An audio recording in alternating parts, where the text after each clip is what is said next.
Good afternoon, everyone, and welcome to this Maine Department of Education virtual professional development opportunity. My name is Joe Schmidt. I'm the Social Studies Specialist for the Maine Department of Education. I'm happy to welcome back David Cheever, Vice Chair, I think that's the title I keep using, of the Maine Bicentennial Commission and former two 6-year terms, I believe, as the archivist for the Maine State Archives. This is session number 3 in a series that Dave and I put together. Dave gave me a bunch of different topics in Maine history, and we kind of bucketed them out, and here we are up to Maine's place in the Civil War and kind of moving from there. So without any further ado, I'm going to turn it over to David Cheever for our third session today. Thank you very much, Joe, and welcome everybody. This is a program that has been carried around to over 90 schools in the state, including some that have come back for seconds because the first one wasn't enough. And it can be that way because the beauty of the Maine State Archives is it has the most comprehensive collection of records of the Civil War of any state, north or south. And having access to those records is something that is becoming increasingly available to educators online as they get on to the digital Maine, and they are doing a lot of scanning of the material there. We will never get to all of it, but even the stuff that we are able to put up and that the archive staff has been able to put up is just a tease to the wealth of material that we have. Oftentimes, the easiest way for me to get the kids started in a classroom is to go back to something with which they can relate pretty easily. If you ask how many of the students in the class have brothers or sisters, and it doesn't matter whether they're younger or older, I say if you can explain the Civil War, as obviously you can explain many conflicts, coming down to the question of authority. And the authority question most asked or insisted upon by these kids in the classroom occurs long before they ever get to school, when they declare, "You're not the boss of me." And if you deliver that with enough oomph, a lot of the students get it. And I said, this is where we start. This is the misunderstanding that was allowed to foment for the first 50 years of the United States existence. The concessions made between the North and the South to accommodate a sense of unity of these confederated republics turned into an increasingly intense philosophical, oftentimes theological, intellectual, and commercial contest about the institution of slavery. And the southern states insist that the federal government is out of its place, and it is in fact not the boss of the southern states. The other thing it's easy to bring up, particularly when we get out away from 15 miles from the interstate. Over 80% of the state of Maine lives within 15 miles of I-95. Over 80%. But you get away from that 15-mile band on either side, north or south, and you start getting into areas that in many instances you are looking at, and since we're obviously called rural anyway, we're now rural. And even today in the rural Maine, you will find farms. And it is difficult for them to conceive that Maine in the early, first half of the 19th century was so dedicated to farming. We had over 60,000 family farms. And the notion of what a family farm is in Maine was far different from what a farm was in the southern states, where in Maine you could have a family take care of itself, feed itself, oftentimes clothe itself on what they grew, what they harvested, what they slaughtered. Everything was there that allowed for a base level sustenance. Even through the Civil War, there are 56,000 men who enlist voluntarily to fight for the Union cause from Maine in the Civil War. 48% of those guys claim that their work, their vocation is farming. It's an extraordinary number. You wouldn't get it today, but in 1860, 1, 2, and 3, that's what you had. Here are the statistics that open up a lot of this. And for those who haven't been on, this PowerPoint will be available to you. But this is legit stuff here. The federal census for Maine in 1860, just under 630,000 people. The number of Maine men who would have been eligible to serve, that 112. The number who actually served, because we had about 14, 15, 16,000 men who joined the Navy. We do not have, at the Maine State Archives or indeed in the state of Maine, we do not have statistics for service by those who enlisted in the Navy. The Navy was federalized. It was a national operation, and therefore the National Archives has the material for the men who served from Maine in the Navy. We were not big guys. 5'7.5", 145 pounds was the average. Anybody who was 5'10" or over ran the risk of being given special duty, an honor, if you will, of carrying the colors of the unit that it served, or he served, because they needed the tallest guys to carry the flags so that they could be seen more readily in any battle. The age of majority in the state, 18.5. The average age of the guys who served was 23. And that's a number that I want you to remember as we go down through. Now, obviously, as you see, the principal occupation, farming. Governor Lot Morrill, whose house still stands in Augusta, my house is about half a mile from his, he recognized that the tensions between the northern states and the southern states was increasing, and the likelihood of armed conflict was imminent. The whole operation, the apparatus of Maine's military, its militia, had fallen into disrepair.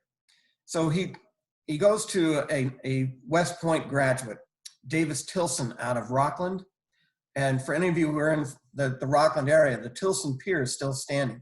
After the war, he got into the business. And he was very successful in the war as an artilleryman. He hurt himself at West Point and was never going to be in the infantry because he badly injured his foot. Tilson was given the job, go find out, what do we have? If we had a war break out today, what are we going to fight with? And with the idea that all of the supplies that were in supposedly the state's holding were to be held in the arsenals in Portland and Bangor. So Tilson goes up and he runs an inventory.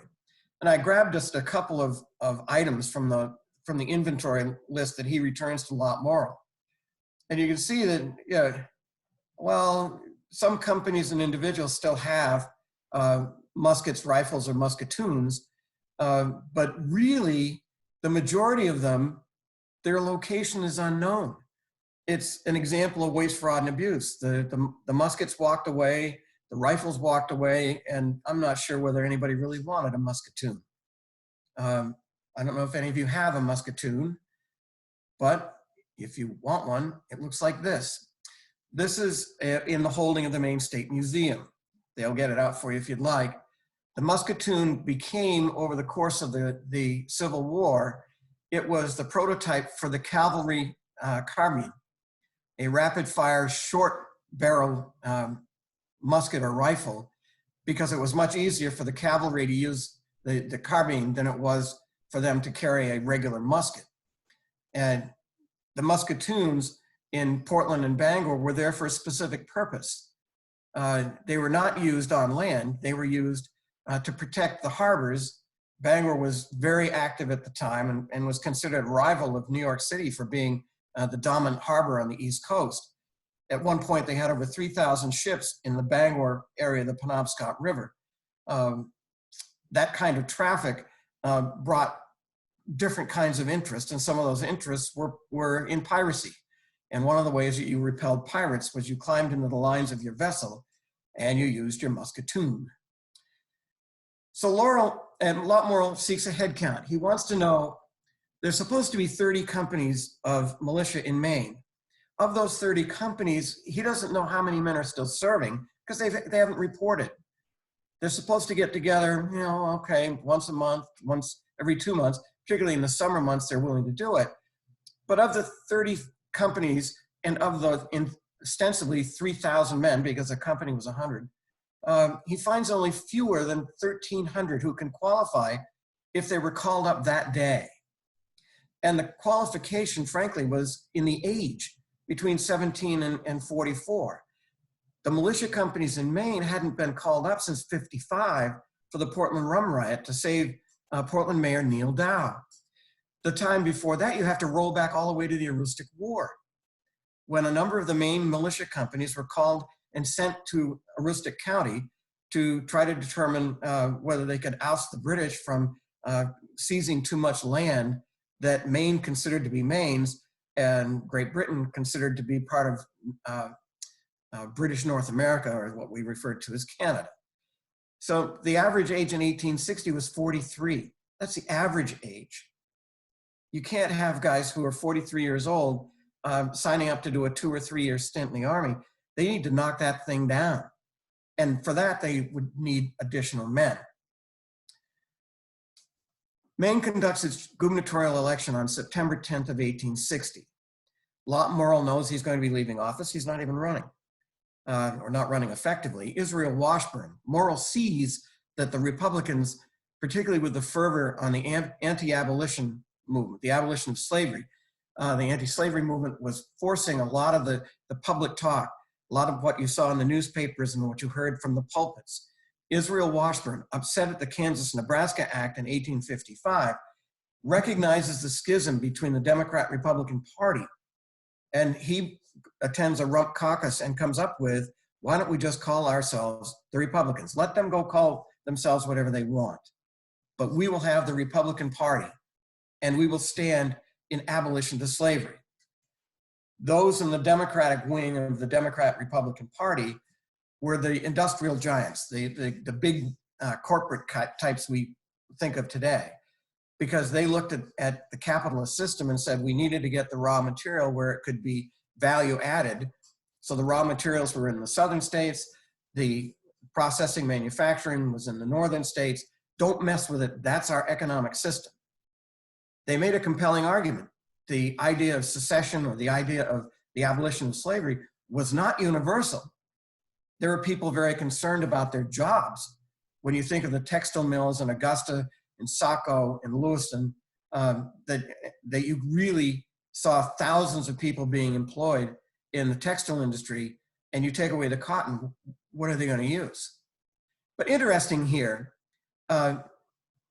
once the Maine gubernatorial election is decided and Israel Washburn is the winner, you hear the phrase, as Maine goes, so goes the nation. This is one of the early templates for it, because the southern states realized that coming out of the Chicago Convention of 1860, where the Republicans nominate Abraham Lincoln, that he is standing a good chance of winning the national election.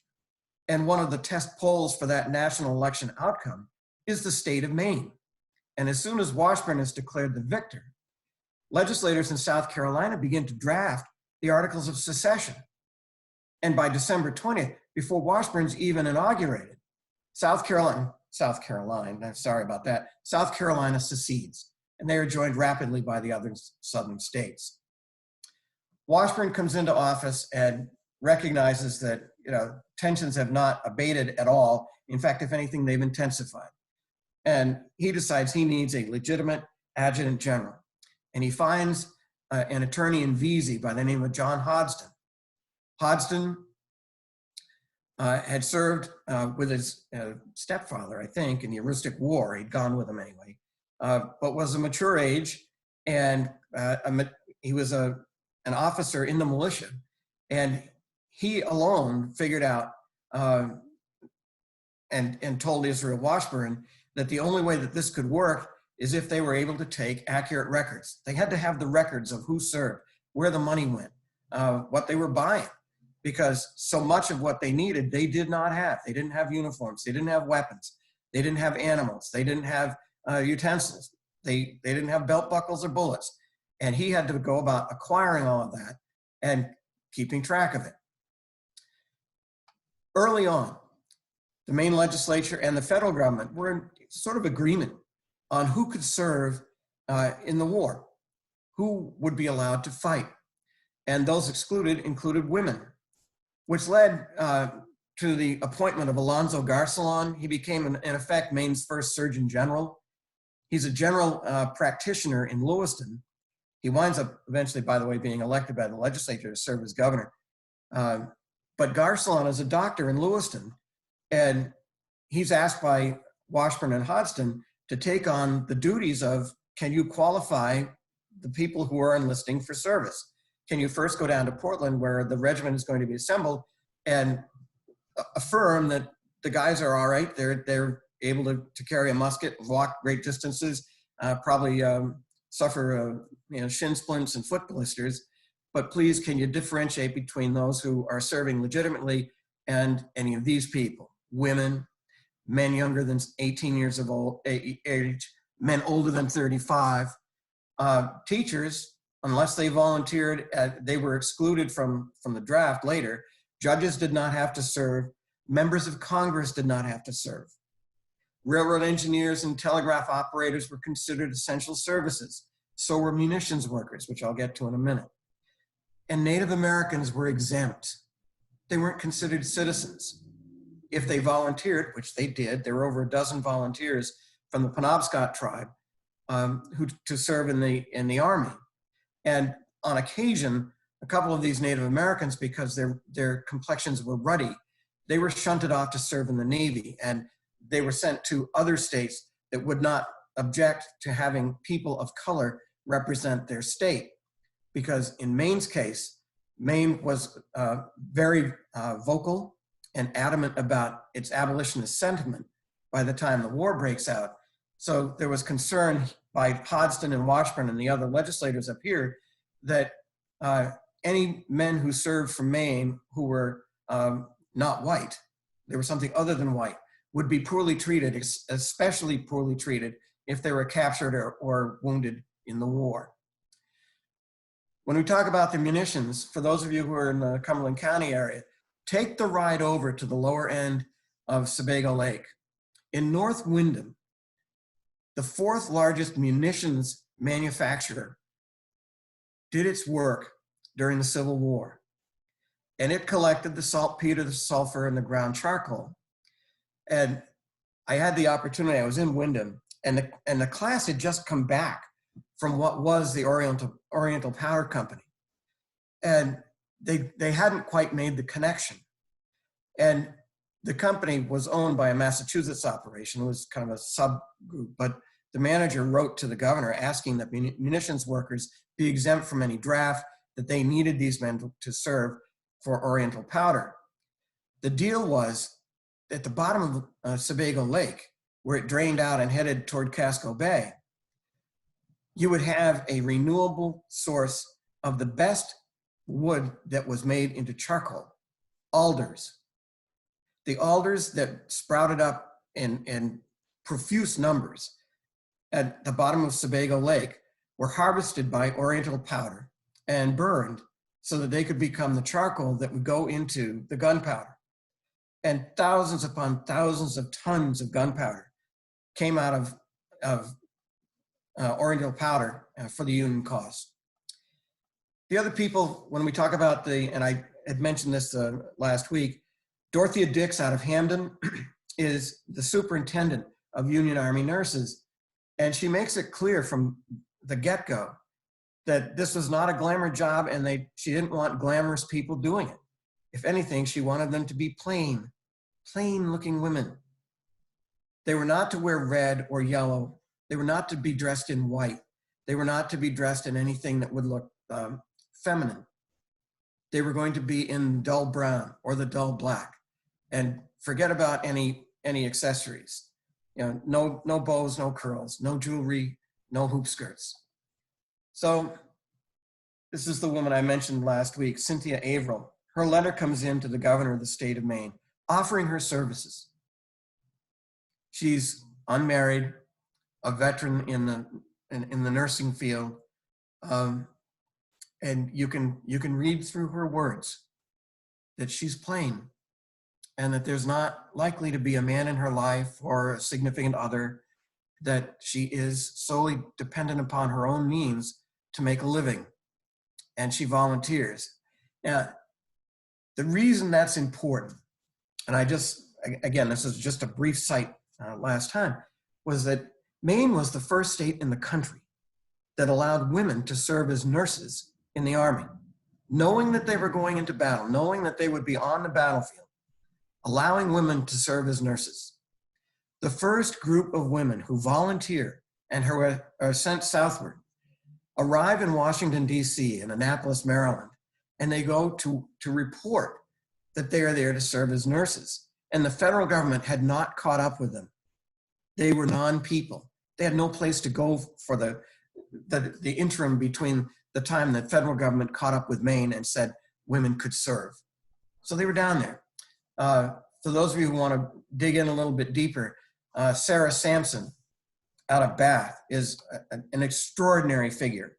And she was very helpful for providing medical services and acquiring medical services for men who were injured in the war.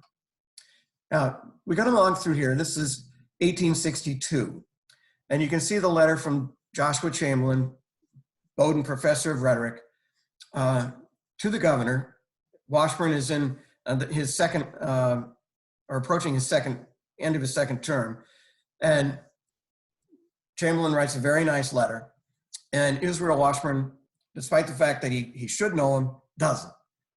And he asked John Hodgson, because Hodgson's Vesey credentials were just upriver from Brewer, where the Chamberlain family had a farm. He asked John Hodgson. Hodgson didn't know him. Never heard of the guy. So Washburn says, all right, maybe I can get Drummond. Drummond might know who he is. So he asked the Attorney General of the state of Maine, Josiah Drummond, who had served in the legislature, in the House and the Senate, and who was now a Bigfoot. He was the city solicitor for Portland. He was one of the founders of the Union Mutual Insurance Company and Maine Central Railroad. And if there was anybody who would know anybody in the state of Maine, it was going to be Josiah Drummond. So Washburn asks him, hey, Joe, help me out here. A week later, Drummond's answer is right here. He's checked with all the Bowdoin people, and Chamberlain is not highly regarded. In fact, he's nothing. And that's the universal expression of those who knew him. Nevertheless, Washburn invites Chamberlain up to Augusta to talk about serving. Chamberlain initially turns him down to lead the 20th Maine. And then they work out a deal where Washburn says Adelbert Ames, who's now with the 20th, is on his way up. Go down and work under Adelbert Ames, and when he moves up, you can move up and take over the 20th. Chamberlain says, okay.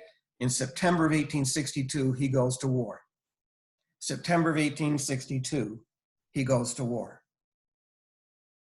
On July 1 of 1863, he's marching his 20th Maine and a bunch of other ragtags across the battlefield at Gettysburg, and is told by General Governor Warren to proceed to the Knob, to Little Round Top, and to hold that end of the Union line at all costs. Chamberlain had walked about 8 miles that day, and it was hot. It was 90 degrees, 90% humidity, had a bunch of unhappy guys with him, but the rest is history. Now, along the way, and this is again, mindful, there was a congressman out of Vermont who was listening to the Midwest representatives and senators who talked about the need for federal help to teach farmers how to do a better job, to have a better job of finding ways to get harvested food to the market. What kind of study can we get going for agriculture? And he prevails on what's left of Congress to pass the Land Grant University Act. And states across the North grab onto that act, including Maine, which by 1865 is able to acquire the land. The federal government sells the land, takes the money, and Orono begins, the University of Maine begins. And I was up in Farmington in 2013 rather, and was recounting for them an incident that still is in the history books and from this point is rather funny. But Farmington Normal School, Western State Normal School, begins in 1864.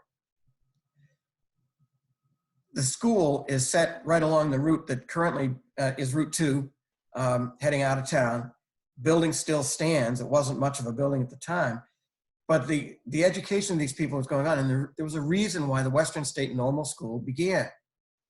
That was because the men who were supposedly the teachers in Maine were off to the war, and we still had all these neighborhood schools that needed to have teachers.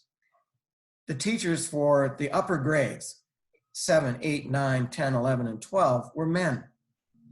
The reason for that was considered to be practical. For one, the little kids, the elementary grades, went to school in the summer, and the older kids worked on the farm. They did the chores. They had plenty to do over the course of the summer. It wasn't summer vacation, it was summer work. And once the harvest was essentially in, the bulk of the harvest would be in, the corn would all be gathered, the pumpkins and turnips could stand in the field for a little longer, the carrots and onions could be down there too, the potatoes, even today in Aroostook County, you get time off to harvest the potatoes, but you start school a little bit earlier and then allow for that harvest. The agrarian economy that was so much a part of Maine drove our education schedule. That calendar existed through the Civil War and on obviously to today. But what didn't exist was the idea that men were going to be the sole teachers of the upper grades. They needed women to take on the education chores for the men who were no longer there. Now, Chamberlain shows up at Gettysburg. He's just outside on July 1. July 2nd is when he's making his traverse across the battlefield. Maine at Gettysburg is a book, if you can get it, is either take it out or come down here and get it from the library of the archives. There are 15 units of Maine men who serve in the battle at Gettysburg. Now, I use this as a trigger battle, not only because it returns the outcome of the war in a rather decided way. The outcome became pretty much solid at that point, even though there are other battles, and I'll get to those in just a second. But at Gettysburg, every one of these units had something to do with the outcome of the battle. And if any of them had failed, that outcome could have changed.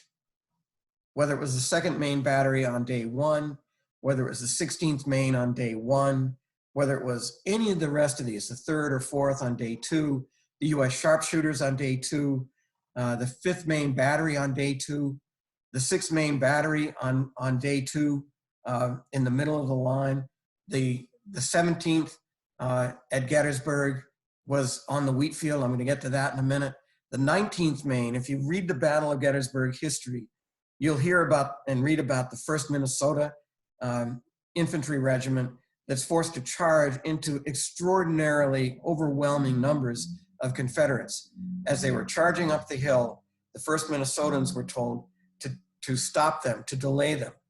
In essence, to sacrifice that regiment, much as the 16th Maine was sacrificed on day 1 to allow for the Union soldiers to retreat across town through Gettysburg and up onto the Cemetery Ridge. The 1st Minnesotans charged down, and for that, that becomes the regiment of all history in Minnesota. Beside the 1st Minnesotans, it's the 19th Maine Infantry. And those guys swing into battle to support the Minnesota guys. And their exploits there and on day 3 were extraordinary.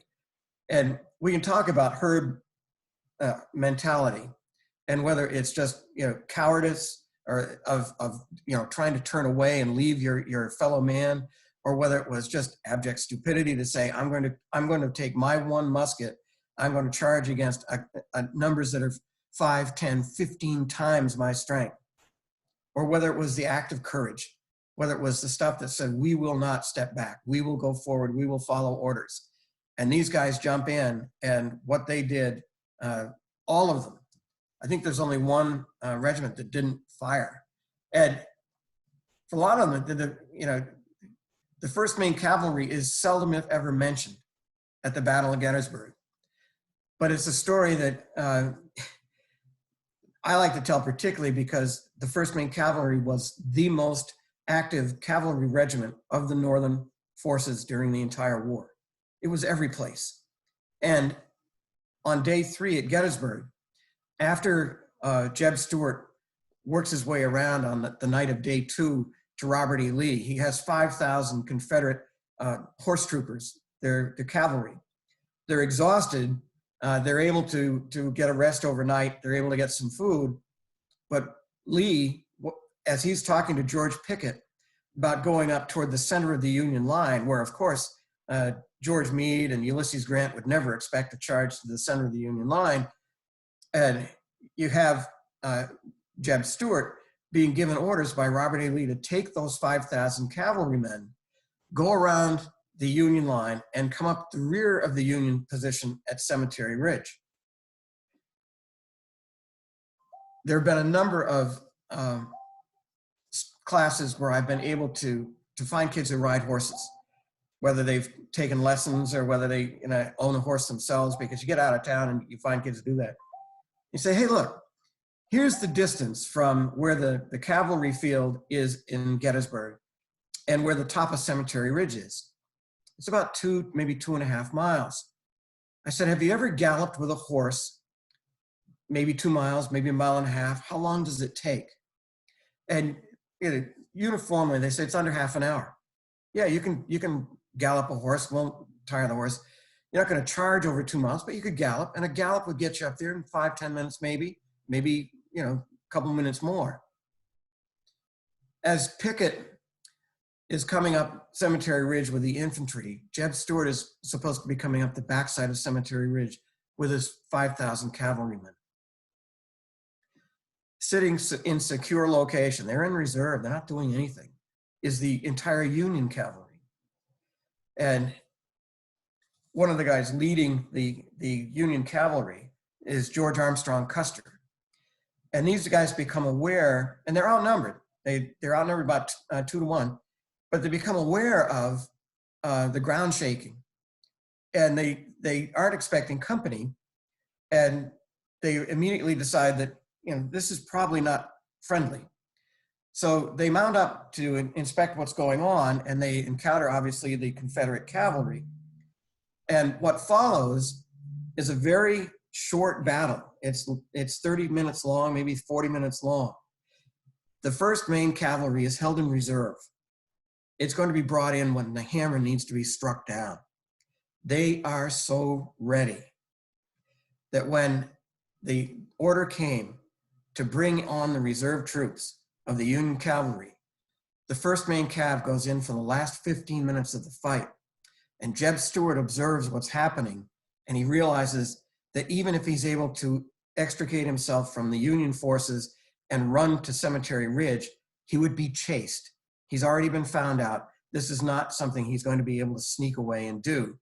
So he's never able to travel that 5 minutes to get to the top of Cemetery Ridge and join forces with the infantry of the Confederacy.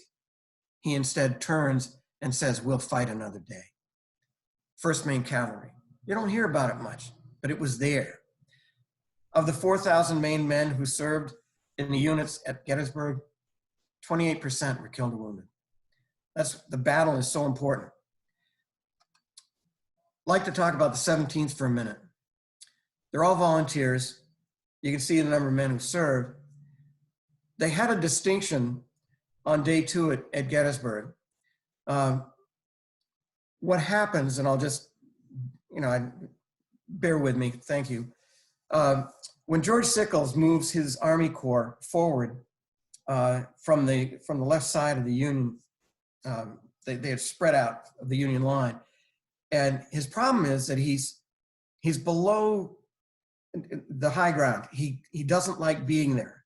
He doesn't like being fired down upon. And the other thing is he can't see anything. So he asks the 4th Maine Regiment under Elijah Walker to go across, see if they could find the Confederate forces.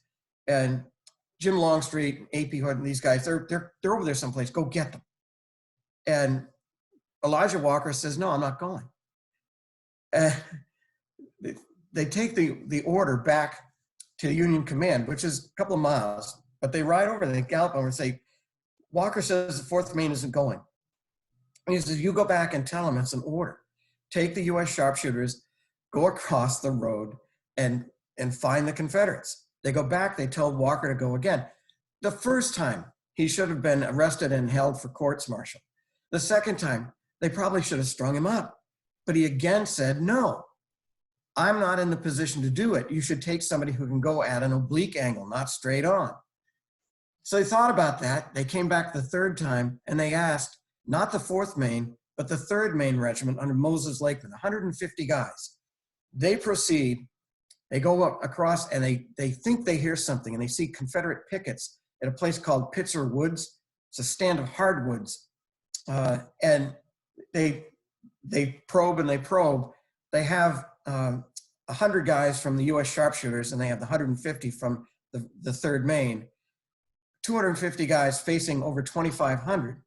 They send word back to Sickles that they've found the Confederates. And they engage in a quick battle, and the Georgians who were, and the South Carolinians who were fighting for the Confederates in Pitzer Woods couldn't believe that they were only facing 250 men because the sharpshooters had rifles. They were far more accurate. They hit everything they shot at. It was an extraordinary display of expertise, which is what these sharpshooters had. They were snipers. And once the numbers became overwhelming, the two units formed a retrograde. They returned to their original positions. Sickles by that time had ordered, this is early afternoon on July 2nd, and he'd ordered the Corps to go forward because now he knew he could engage, now he knew he could grab the high ground, and now he knew he was going to catch hell from George Meade because he had moved away from the Union line and exposed their flank. The thing that I tell kids in the classroom and anytime I actually do it here, the place names that we have come to associate with Gettysburg, Devil's Den, the wheat field, the peach orchard, Little Round Top, are all places where the predominant force engaged in fighting the Confederate forces are guys from Maine. The 3rd Maine is in the peach orchard. The 4th Maine is in Devil's Den. The 17th Maine is in the wheat field. The wheat field is a prominent feature in Gettysburg, and it has a small rock wall that forms one of the borders of the wheat field. And that edge of the field was crossed 6 times by both forces. And the 17th Maine wound up in the wheat field by itself. Now the wheat at that point was it could have been 18 inches high, but no more than that. And the rock wall wasn't much more than that. It might've been 20 inches, 24 inches, but it was enough you could hide behind and you could shoot at somebody coming toward you. Back and forth through the afternoon of July 2nd, the 17th Maine fought until they ran out of bullets. They had to be ordered off the field. They had scrounged from the wounded and the dead to find bullets. And when they were finally empty, they had to retreat themselves. And as they retreated, as they went up the hill, the unit that covered them, that stopped the Confederate advance, was the 5th Maine Battery. Just extraordinary stories of all the place names of all the Union men from Maine who were engaged. 17th Maine, Wilderness, Spotsylvania, Cold Harbor, Petersburg, Chancellorsville, Fredericksburg. Again, all place names with which we are very familiar. One of the anomalies of this regiment, all volunteers, the number who died of disease is 132. In most regiments from Maine, the number of men who died from disease was greater than the number of those killed in battle. The number of wounded, obviously, is fairly high. Brought this in as an example of the carte de visites. There are over 3,000 carte de visites in the Maine State Archives. There are another 2,000 that a collector has just outside Portland that will be joining with the over 3,000 that are in the archives. These are being uploaded to Digital Maine as fast as they can go. They're all, I think they've all been scanned. And these were the original business cards. These were the things that these guys brought forward, particularly the officers, because Podston wanted a record of what they looked like, who their names, what their names were, what their rank was. So he asked the officers to have pictures taken. When I talk about the disruption and transformation of our society by the Civil War, one of the overlooked areas is photography. photography grows up in the Civil War. That's why Matthew Brady has this reputation coming down through the ages. He was a photographer. He took pictures, visual evidence. It wasn't a lithograph. It wasn't something they carved out and they put in the Atlantic or Harper's Weekly or whatever the local paper was. No, these were actual pictures. For George Verrill, 21 years old out of Norway, right? He winds up the captain of companies E and C on the 17th Maine. He's running back and forth in the wheat field on July 2nd, 1863. We know he's there. We know what he did. He came home. 10 days after the Battle of Gettysburg, the draft law in the United States takes effect. In Maine, and I shared this with you, those of you who were here last week, these are the numbers of the program that caused so much trouble. There were draft riots in New York. People were killed in New York on the very day and the day before the Maine draft was held. The draft in Maine was conducted at every county seat. The names of the eligible men were read out as they were drawn in a routine pick a number out of a hat. One of the first names, because they went by alphabetical order of the towns, they had Augusta, Maine. Okay, let's see. And the first name for Augusta, Maine is James G. Blaine.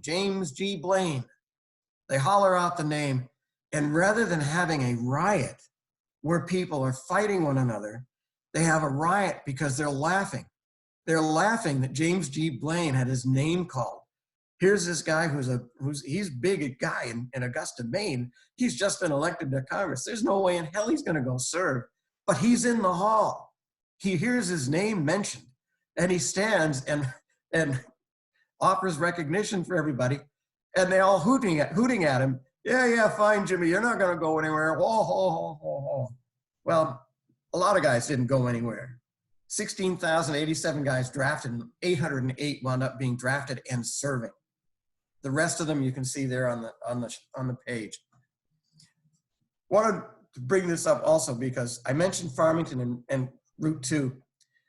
The Kingfield riot occurs this week, the same June week in 1863.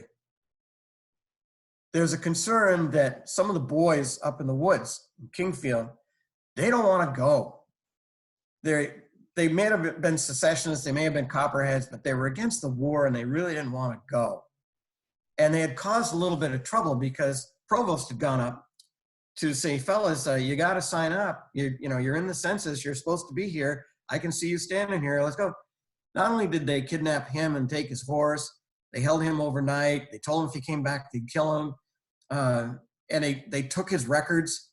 So this guy beats feet back down to Farmington, lets Augusta know.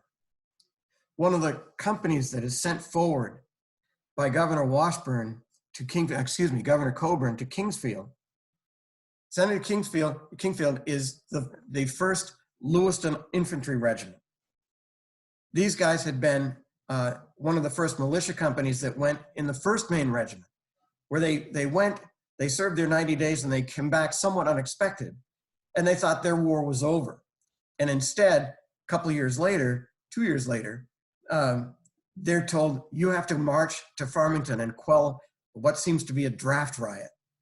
They march from the railroad station in Farmington up the same road that goes right past the University of Maine Farmington today, heading toward Kingfield, having a great time, slogging through. They traverse the distance, but the word has gone out that the army is coming to Kingfield. Well, the mayor of Kingfield and the board of selectmen decide, oh, we can't have this. We can't have this at all. We got to go meet them. We got to welcome them because Kingfield is still in Maine and we're good citizens. So they have a host of people start walking toward the Lewiston infantrymen walking their way toward Kingfield. The scouts see this group of people coming from Kingfield and they go, oh my God, we're going to have a battle. And they race back and they inform the captain of the company that the Kingfield people are coming to meet them, and they look angry. So the men from Lewiston are thinking they're going to have to shoot on their own people. They're going to have to shoot on guys from Kingfield. They come around the curve toward one another, and they look, and they think, oh, wait a minute. They don't seem to be armed with much of anything. Turns out, no, no, no, no, no, no, no. The mayor comes forward, no white flag or anything, but he says, come on in, come on in. We're going to have a party in your honor. And that night in the town square in Kingfield, they have a barbecue, and they have a dance, and everybody's having a good old time. And the Kingfield riot ends without anybody being shot or wounded. Here's the story of the grimness of the Civil War in Maine. 56,000 plus men serve in the army. Over 3,000 of them die in battle. Over 5,500 of them are killed by disease. Typhus, diphtheria, pneumonia, malaria, influenza, a couple from sunstroke. These guys were not ready for the southern climate. And particularly when you get to the guys who served in the Department of the South, they went up the Mississippi River. They were in Mississippi and Georgia, Alabama, Florida, Louisiana, and they were in a southern climate that they were simply not ready for.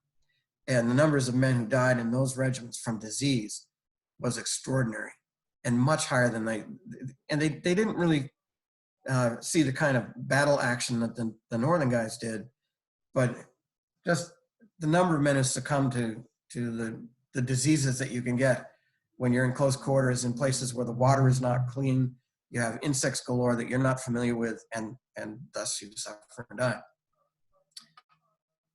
Mention the change in education where the number of women are asked to help by teaching the upper grades. Maine's superintendent of schools wants to know how this works because this was a big chance, big chance. They were not all that comfortable with it because the women were there to teach the lower grades and they might have trouble with the young men in the upper grades. What are we going to do? So knowing that schools were still locally run and they've been encouraged to hire women and have them serve as teachers, or take the teachers who are already there and move them into the upper grades, the superintendent wants to know, how did it go? Did it work? The resounding response was, hey, you know what? Not bad. About the same, actually. Kids weren't a problem. They all seemed to learn. The superintendent was like, he was so appreciative. Learning that, he just said, wow, that's great. So then he sends a second survey, not to the educators, but to the municipalities, and says, so how's your budget? Great, great. Do you realize that we only had to pay 10 cents on the dollar for what we had to pay the men? And you're going, you serious? Yeah. The women were paid 90 cents a dollar, 90% less, 90 cents on the dollar less than the men teachers. Of course they loved it. They saved money doing it, and they exploited women as teachers. And it was there that, by the way, as the women were sent to the upper grades, they were informed. They could not marry, they could not cohabit, they could not have children.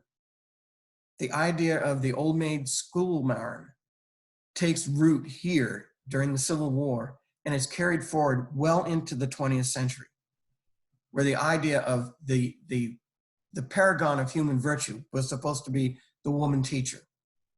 She was supposed to be above reproach, not even the hint of any moral depravity. She couldn't live with somebody. She couldn't get married. And these are the people you want to have as teachers. And these are the strictures you're going to put upon them. Took a while for that to change. The other thing that took a while to change was, by the end of the war, and these are just the final totals for 62 to 66, when you spend almost $2 million for aid to families of wounded soldiers, to the widows, to the orphans, over $2 million. And when you start paying for the war wounded as they come back, and you start keeping a tally of that, You go all the way into the early 1920s, when over 30% of Maine's budget was still being spent on Civil War pensions. Now, an extraordinary amount of money was still going out from Maine's public coffer to pay for what happened in the Civil War. This is one of the reasons why, not only is it good to have these records and be able to seek them out, learn more, but the other thing that becomes readily apparent, and Earl Shuttleworth, when he was director of the Maine Historic Preservation Commission, did a great project. He went out and did all the monuments and memorials to the Civil War that are spread throughout the state of Maine. He put it up on the website. I don't know if it's on Digital Maine, but if it isn't, it should be. Where all of this information, all of the memorials, all of the statuary, where it is, what it is, who put it up, when it was installed. Again, the appreciation of the Maine soldier from a grateful town, from a grateful state, becomes almost ubiquitous. Even today, the Adjutant General, Doug Farnham, the Adjutant General of the state of Maine, will tell you you cannot go anywhere in Maine without coming across some evidence of the Civil War. It goes everywhere. Whether it was now Camp Chamberlain, where the National Guard headquarters are. They moved from Camp Keyes. Camp Keyes was named after Erasmus Darwin Keyes, who was a general under George McClellan in the early days of the Union War, in the Union Army. And Keyes was from Hollowell. And one of the things they did during that time was, it was the precursor to the Wheaties box, where they wanted people to identify with the heroes of Maine. So they would name the various camps after guys who were serving and who had attained some sort of rank. So to have, Joshua Chamberlain, you have Camp Chamberlain. Well, yes, of course.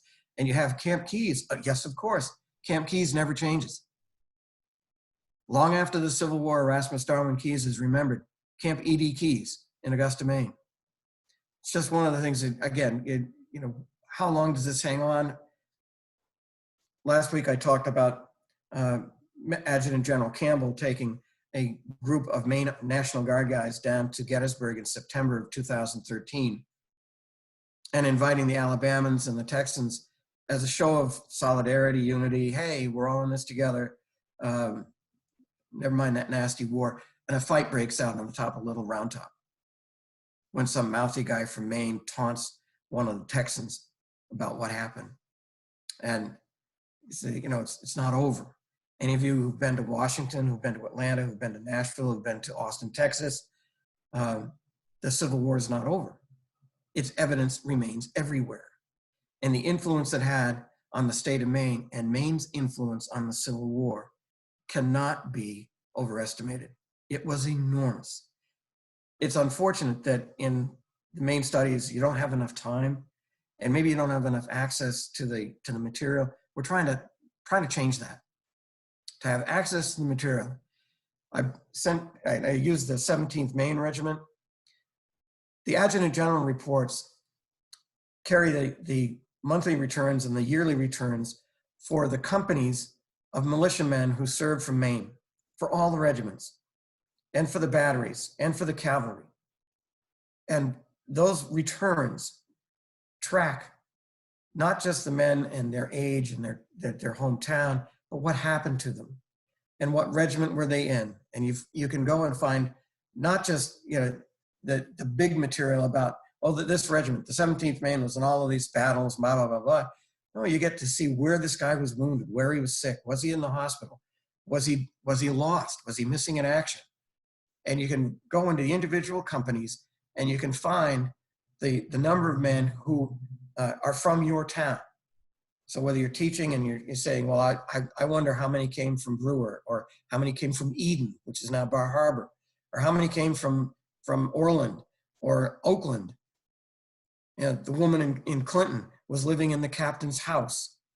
There's a friend of mine who's living in the colonel's house from the 16th Maine. House still stands. And they recognize that. But you can find the number of men who served, the most prevalent from that community in that particular company. You bring that information forward and you find that the surnames are still through the community. It still resonates. It still makes the Civil War much more immediate to the students in the class. And you can find not only who they are, but where they went and what they did and what happened to them. And on the domestic side, the other thing that the archives has, which is, again, worth some time if you have it, is over 180,000 pieces of correspondence from towns, from individuals seeking help, from the various military organizations, the regiments and the company commanders, asking the governor for this, or the adjutant general for that. These letters were kept, much as the records were kept by John Hodgson, because he knew, and Israel Washburn knew, and Sam Coney and Daniel Coburn knew, the three governors who served Maine during the Civil War, that these statistics, these records are important.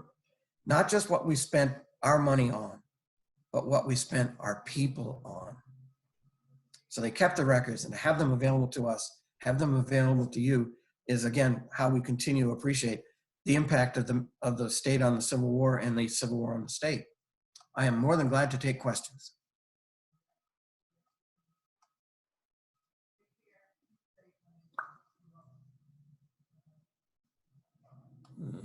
I have turned it on so that you guys do have the ability to unmute yourself.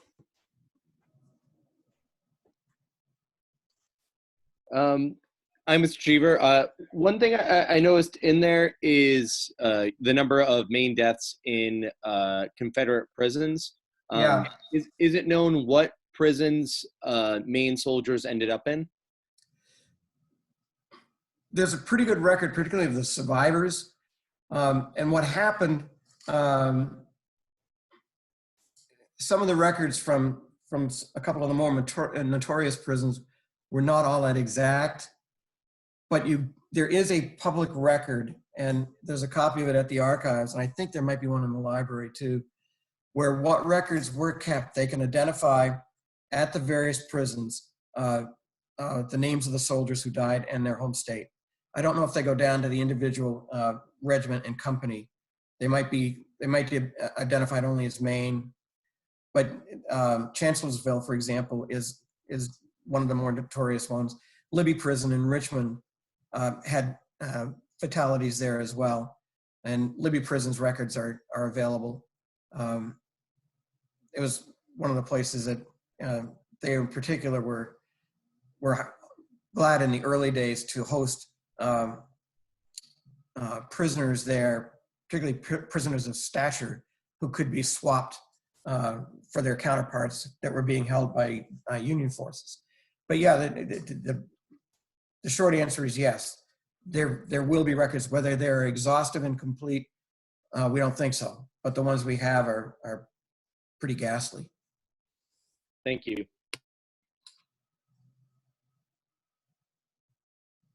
Could you talk a little bit more about the Copperheads and their objections to the war, especially because there aren't really textile mills in the Kingfield area, I don't believe. Just wondering more about that.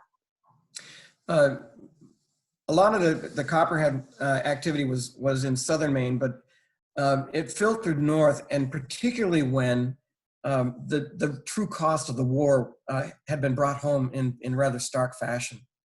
The number of guys who were dying, the number of guys who weren't coming back in one piece, the number of guys who were coming back, and so that there was a resistance to the idea of the human cost of the war, but the sense of capitalism, the sense of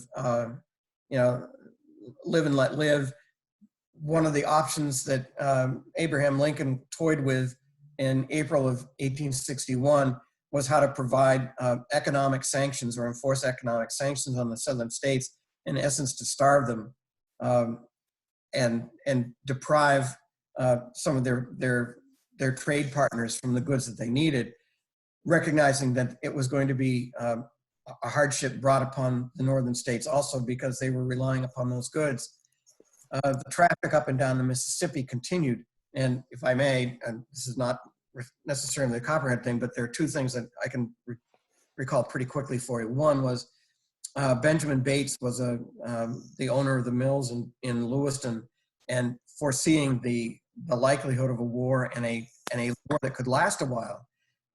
He had contracts for cotton from the southern states well into the 1860s, and he was able to keep the Lewiston mills open during the war. A lot of the mills in southern New England had to close because they couldn't get the raw material. Bates had contracts. He was smart enough to have the contracts, and the northern states allowed it because they needed the cotton. They needed the sheets, the linen, the bandages. They needed the things that could only come from the textile mills. So Lewiston was doing gangbuster business right through the Civil War, and a lot of other mills did not. And just as a side note here, the Bates mill was so active, it grew too large for Benjamin Bates and his management team to handle by themselves, and they recognized that they needed some help. So they went to the replanted Maine seminary that had burned to the ground in Parsonsfield, and they were wondering whether they should rebuild in Parsonsfield. And they said, well, maybe we should go where there are more people. So they built the Maine seminary in Lewiston, and Benjamin Bates went to the seminary and said, I will offer your graduates jobs in my mill as managers because they will have been educated, they're smart people, and in exchange, I'll give you $200,000. And the seminarians said, thank you very much. That's just great. And then they had a meeting and decided, we shouldn't call ourselves the Maine Seminary anymore. Let's call ourselves Bates College. And the irony is they never got the $200,000. It wound up subject to litigation after Benjamin Bates died.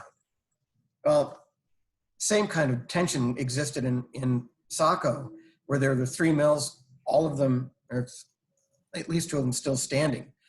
And those three textile mills stayed busy for as long as they could. But particularly before the war, the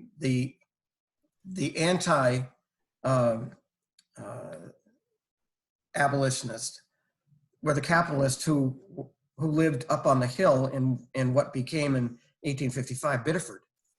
And these guys were known as Nebraskans in that sense, and the area of town that they lived in was called Nebraska because they were the ones arguing that slavery was a necessary evil, that the institution of slavery could not be abolished because to do so would bring grievous harm to all of the businesses in the North that relied upon the natural material that was coming out of the southern states. That sentiment stayed with those who opposed the war on philosophical grounds, those who opposed the war on economic grounds. And even when you had that letter, for example, from Josiah Drummond, the comment on Joshua Chamberlain occurs as a postscript. The original letter is Josiah Drummond as Attorney General writing to the governor about squashing some secessionist interests and some of the guys who were trying to rabble-rouse against the war in the city of Portland. So it existed. It was there, but it wasn't dominant. And while you had some newspapers were able to editorialize against the cost of the war, the Copperheads really didn't have much of a mouthpiece that they could use. And when you get to the resistance to the draft, that was not something that really hit. And Kingfield was the only area where the provost was had his horse taken from him, and he was threatened with death if he came back. The rest of the state capitulated. I don't know if it's a roundabout answer, but the fact was there was Copperhead influence in Maine. Thank you.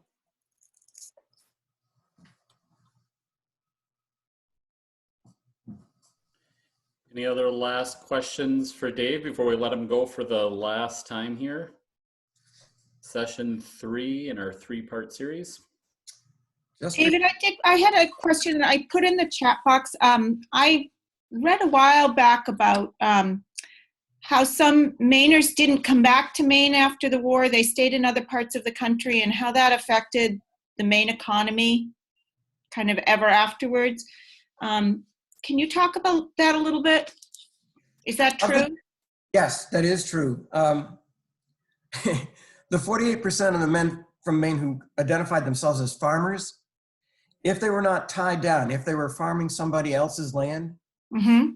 the idea that they could find a place where, oh my God, would you believe this? Wow, look at the stuff that grows here. They found more fertile ground. Yeah.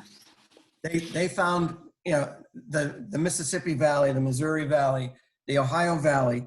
They found these farmlands to be much richer than the hardscrabble lands they were dealing with in Maine. So yeah, of the 56,000 guys who served from Maine, 38,000 of them are buried in Maine. Mm-hmm. Not all of them came back immediately, and there are a number of men who were buried of those who were killed in battle, particularly the Wilderness. They couldn't even find some of those guys, but the guys from Gettysburg are buried at Gettysburg and at Arlington, and I think there's some down in Petersburg as well. Yeah, in fact, Petersburg has the 1st Maine Heavy Cavalry guy, 1st Maine Heavy Artillery killed in the Petersburg Memorial Cemetery. But yes, there were guys who did not have family responsibilities. They were free to go. They were young. They had seen parts of the world that they had never even, and for them, coming home was not all that appealing. And yes, the number of guys who died or the number of guys who were disabled who came back, their losses were every bit as strong, if not stronger, and more harsh, if you prefer, to those who chose not to come back, who chose to seek their fortunes elsewhere, including by somebody with your same name, George Nye. Oh, really? Yeah, George Nye. He wasn't a farmer. He was an industrialist, and his distinction. He started and he lived in Hollowell, and he was in a mill in Lewiston, and he's one of the few men who entered the Northern Army as a private, and who exited as a general. He went right up the ranks, and he had to re-enlist twice. And each time he re-enlisted, his new calling was different. He went from the 1st to the 10th to the 30th, and he kept rising in rank because he had skills. When the war ended, he wound up in Maryland as an industrialist. He didn't really want to come back here, but I think his first wife is buried here, and I think he's in Arlington. His second wife was not going to allow George to be buried with his first wife.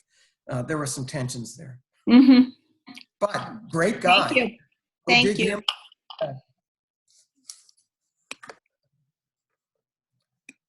What are the chances she's related? It could be. Anyway, you're the boss of me. So if you want me to go, I'm going. But this has been fun. And all of this information is easily gleaned from the archives. If you have the time and the inclination, do it. And if there's anything you need or you think I can help with it, don't hesitate. And don't forget, we did have at the beginning of this whole cycle, which seems like forever ago, toward the end of March, one of the very first webinar series that we had, maybe before some of you had joined up, was the archives did do a session about their resources online, what you can find and what they have. And Heather, who I think is still in this session, yep, there she is. Heather helped lead that. And so like David said, this is pulled from the Maine State Archives, a lot of great resources out there, both digitally and in person. And I can tell you that Heather and myself and others are working on different ways to bring these type of resources and make them educationally ready and friendly for classes. So any last call questions for Dave before we let him go?